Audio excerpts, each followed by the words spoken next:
Pulau kecil yang kini dipenuhi ribuan kelinci lucu dan menggemaskan ini dulunya tidak tercantum di peta.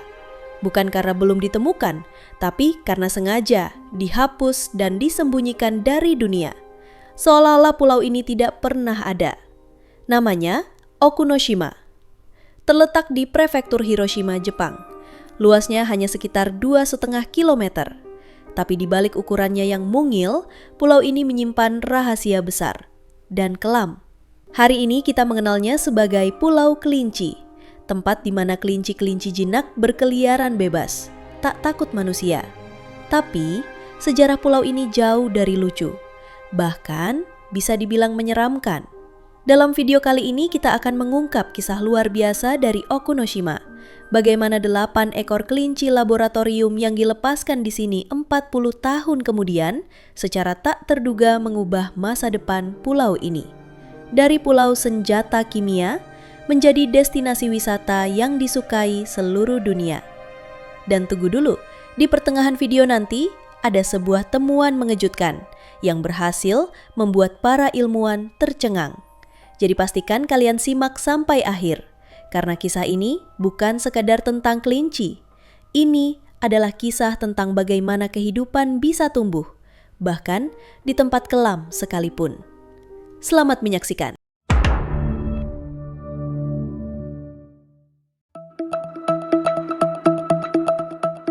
Untuk memahami bagaimana semua ini bermula, kita harus mundur 1 abad ke belakang, ke tahun 1925. Saat itu, dunia baru saja pulih dari Perang Dunia Pertama. Perang yang meninggalkan luka mendalam, terutama akibat penggunaan senjata kimia. Sebagai respons, negara-negara besar menandatangani Protokol Jenewa, sebuah kesepakatan untuk tidak lagi menggunakan senjata kimia dalam peperangan. Jepang ikut menandatangani, tapi tak lama kemudian, diam-diam mereka melanggarnya. Secara rahasia, militer Jepang memulai proyek ambisius, mengembangkan dan memproduksi senjata kimia secara massal. Tapi mereka butuh lokasi yang ideal, jauh dari pengawasan internasional, tapi tetap dekat dengan akses logistik. Dan Okunoshima jadi pilihan sempurna. Pulau kecil, terpencil, tapi dekat pelabuhan militer dan jalur kereta api, sebuah tempat yang bisa dikendalikan sepenuhnya. Pada tahun 1929, proyek dimulai. Langkah pertama, menghapus pulau ini dari peta resmi Jepang. Secara harfiah, tak ada yang boleh tahu. Para pekerja yang dikirim ke sana disumpah untuk tidak membocorkan apapun. Jika melanggar, penjara, bahkan eksekusi. Pulau ini kemudian berubah menjadi kompleks militer rahasia. Bangunan-bangunan laboratorium didirikan.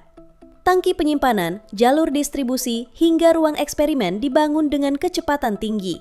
Ratusan orang mulai bekerja tanpa benar-benar tahu apa yang sedang mereka kerjakan.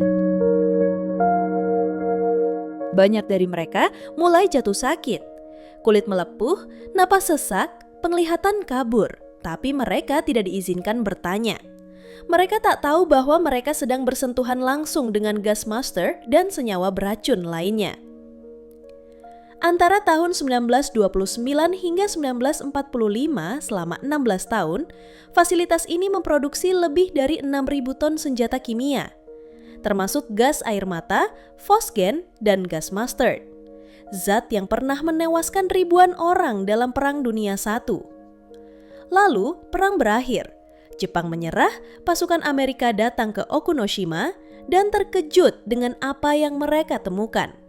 Namun, alih-alih mengungkap kebenaran ke dunia, pasukan Amerika Serikat malah menghancurkan seluruh dokumen dan membongkar fasilitasnya. Alasannya, sampai sekarang masih diperdebatkan. Pulau itu kembali senyap. Bangunan kosong dibiarkan rusak, peralatan dibongkar, para pekerja pulang membawa serta luka dan rahasia. Selama puluhan tahun, tak ada yang tahu apa yang pernah terjadi di sini. Tak ada peringatan, tak ada monumen. Seolah-olah semua itu hanya mimpi buruk yang dihapus dari ingatan sejarah. Dan dari sinilah cerita aneh ini mulai berubah arah. Pada tahun 1971, 8 ekor kelinci laboratorium dilepaskan ke alam liar Okunoshima. Tak ada yang tahu pasti siapa yang melakukannya. Beberapa menyebut sekelompok anak sekolah. Ada yang bilang para mantan pekerja yang merasa bersalah. Ada juga yang percaya kelinci itu hanyalah hewan peliharaan yang dibuang oleh wisatawan. Tapi satu hal pasti, kelinci-kelinci itu tidak pernah meninggalkan pulau. Dan justru mereka berkembang biak. Lalu, bagaimana mungkin 8 kelinci bisa mengubah sejarah sebuah pulau yang dulunya dipenuhi gas beracun? Apa yang sebenarnya terjadi setelah mereka dilepaskan? Dan mengapa puluhan tahun kemudian, ilmuwan dan wisatawan dari seluruh dunia berbondong-bondong datang ke tempat ini bukan karena sejarahnya, tapi karena kelinci? Kelinci-kelinci itu bukan hewan biasa. Mereka hasil penangkaran, dibesarkan untuk jinak, mudah ditangani, dan bisa beradaptasi cepat. Tapi yang tak disadari siapapun, mereka juga sangat-sangat subur. Di alam liar, kelinci biasanya punya banyak musuh alami. Ular, rubah, burung pemangsa. Tapi di Okunoshima, tak ada satupun predator. Apa yang mereka temukan adalah surga. Rerumputan tumbuh bebas, tanah luas tanpa saingan, dan tak ada ancaman. Kombinasi sempurna untuk berkembang biak. Satu betina bisa melahirkan hingga 12 anak dalam satu kelahiran. Dalam setahun bisa melahirkan berkali-kali. Dan semua anak itu akan berkembang biak pula. Hanya dalam waktu 6 tahun, pada tahun 1977, wisatawan mulai menyadari sesuatu yang aneh. Mereka datang ke Okunoshima untuk melihat reruntuhan tua, tapi malah disambut puluhan kelinci berlarian, melompat-lompat di antara puing-puing bangunan bekas pabrik senjata. Awalnya, kelinci-kelinci ini masih menjaga jarak, tapi saat beberapa wisatawan mulai membawa sayuran dan pelet, terjadi perubahan kecil yang akan mengubah semuanya. Kelinci-kelinci ini mulai belajar, manusia bukan ancaman, mereka adalah sumber makanan. Dari situ, pola baru muncul. Kelinci mendekati pengunjung, duduk diam, menatap penuh harap. Jika diberi makan, mereka hafal wajah dan suara kantong plastik. Mereka belajar lebih cepat dari yang diduga. Dan ketika era internet mulai masuk awal tahun 2000-an, dunia pun ikut menyaksikan. Video-video viral memperlihatkan puluhan kelinci berlari ke arah turis. Mereka melompat ke pangkuan, menggigit lembut pakaian, berebut wortel, dan bahkan mencoba masuk ke tas wisatawan. Dunia memberi nama baru untuk Okunoshima, Rabbit Island. Jumlah pengunjung pun melonjak. Dari hanya ratusan per tahun menjadi ribuan. Bahkan ratusan ribu. Tapi di balik pemandangan yang lucu dan menggemaskan itu, ada fenomena biologis dan ekologis yang jauh lebih kompleks.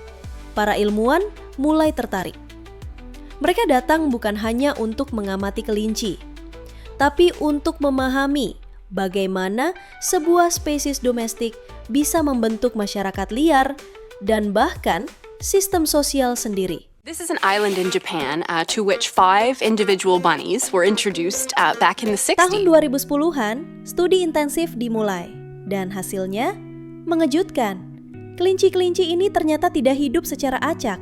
Mereka membentuk klan. Setiap kelompok memiliki wilayah.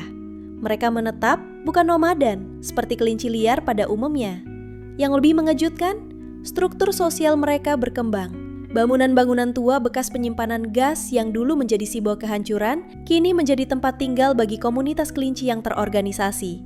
Bangunan nomor 6, bekas tangki gas, jadi pusat pengamatan ilmuwan. Disinilah ditemukan pola-pola yang belum pernah tercatat sebelumnya dalam populasi kelinci liar. Ada yang bertugas menjaga, duduk di tempat tinggi mengamati sekitar. Ada yang makan, ada yang mengasuh anak, dan semuanya bergantian sesuai jadwal yang tidak ditentukan manusia. Fenomena ini disebut para peneliti sebagai pergantian jaga. Mereka bahkan tahu kapan harus naik ke lantai atas saat hujan, dan kapan harus turun ke ruang bawah tanah saat musim panas. Pulau ini yang dulunya tempat percobaan senjata kimia, berubah menjadi komunitas kelinci multilevel, seperti apartemen kecil dengan sistem sosial rumit. Dan para ilmuwan pun mulai bertanya, apakah ini kebetulan atau bukti nyata bahwa bahkan hewan hasil penangkaran bisa menciptakan tatanan sosial baru di alam liar. Tapi kisah ini belum selesai, karena kelinci-kelinci ini tidak hanya mengubah cara kita memandang perilaku binatang, mereka juga mulai memengaruhi ekosistem, sejarah, dan bahkan identitas nasional Jepang. Dulu, bangunan-bangunan ini digunakan untuk menyimpan senjata kimia. Hari ini kelinci-kelinci menjadikannya rumah. Ironi yang luar biasa. Tempat yang pernah dirancang untuk menyebarkan kematian, kini menjadi tempat kehidupan tumbuh dan berkembang. Tapi yang mengejutkan ilmuwan bukan hanya kelinci yang bersosialisasi. Mereka juga mulai menunjukkan bentuk kecerdasan lingkungan yang belum pernah tercatat dalam spesies ini sebelumnya. Ketika para peneliti memasang kamera termal di malam hari, mereka menemukan sistem alarm alami. Saat seekor burung pemangsa terbang rendah, kelinci penjaga akan menghentakkan kakinya. Bukan sembarangan, tapi dengan pola tertentu. Getaran itu merambat melalui lantai beton dan seluruh koloni langsung siaga. Bangunan tua yang dahulu digunakan untuk menyimpan racun, kini menjadi alat komunikasi akustik alami. Seolah-olah kelinci dan reruntuhan ini saling bekerja sama. Ketika musim hujan datang, mereka naik ke lantai atas untuk menghindari banjir. Saat musim panas, mereka pindah ke bawah tanah untuk mencari udara yang lebih sejuk. Bangunan tua berubah fungsi. Dari gudang senjata menjadi apartemen kelinci berlantai 3. Awalnya, banyak yang khawatir kelinci-kelinci ini justru merusak situs sejarah. Tapi penelitian terbaru menunjukkan hal sebaliknya. Dengan menggali lubang dan membuat jalur air alami, kelinci justru membantu mengalirkan hujan dan mencegah pelapukan bangunan lebih parah. Tanpa sadar, mereka menjadi pelindung warisan sejarah Jepang.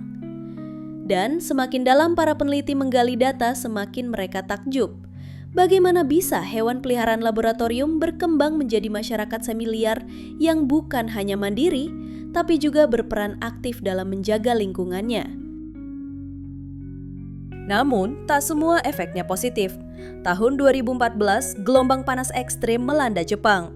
Puluhan kelinci mati karena dehidrasi. Masalahnya, banyak dari mereka terlalu tergantung pada manusia. Mereka lupa cara mencari air sendiri, karena terbiasa diberi minum oleh wisatawan. Ini jadi alarm. Pemerintah setempat segera memasang stasiun air, membuat peraturan baru, dan mengingatkan wisatawan agar tidak memberi makanan sembarangan. Tapi tantangan belum berhenti. Kelinci-kelinci ini jadi terlalu jinak. Beberapa melompat ke kereta bayi, ada yang mencoba membuka resleting tas. Ada pula yang nekat memanjat turis untuk mencuri wortel atau ponsel yang mereka kira makanan. Hotel-hotel di pulau ini sampai memasang pengumuman, jangan biarkan pintu kamar terbuka. Semua fenomena ini membuat Okunoshima makin terkenal, tapi juga makin rapuh.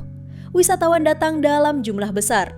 Hari ini lebih dari 100.000 orang datang setiap tahun. Mereka datang bukan untuk reruntuhan, bukan untuk sejarah kelam, tapi untuk makhluk kecil yang lucu dan ramah, kelinci.